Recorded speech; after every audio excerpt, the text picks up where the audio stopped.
Hello, this is your boy Miguel from the Mobile Mechanic 757. Now we get down and get straight to the point. So I have a customer who has low voltage going through his car, and we're going to do a test in real time. He said the battery was replaced last year, which the battery is saying something totally different. This is a 2-year battery, just 2004 in August. So he bought a silver battery, which is a inexpensive battery.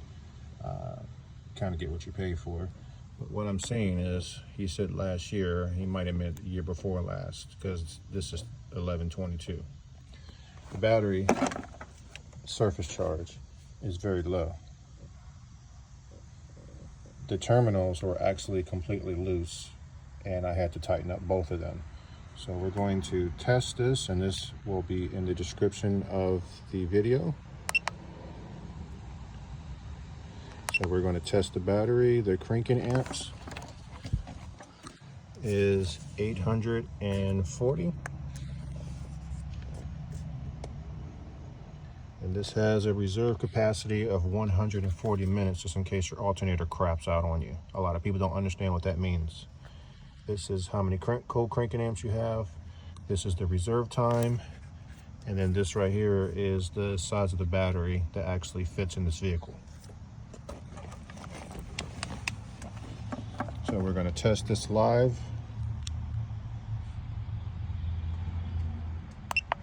Let me wipe the screen. I think I got some fingerprints on it.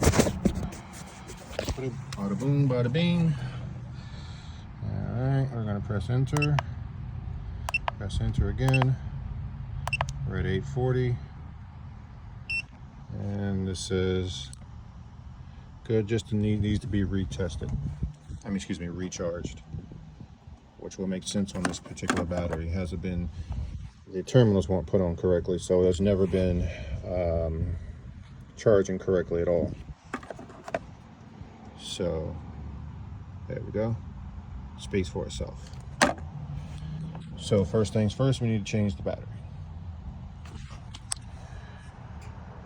or get it recharged. If you like this video, please like, subscribe, and share. Please leave positive comments.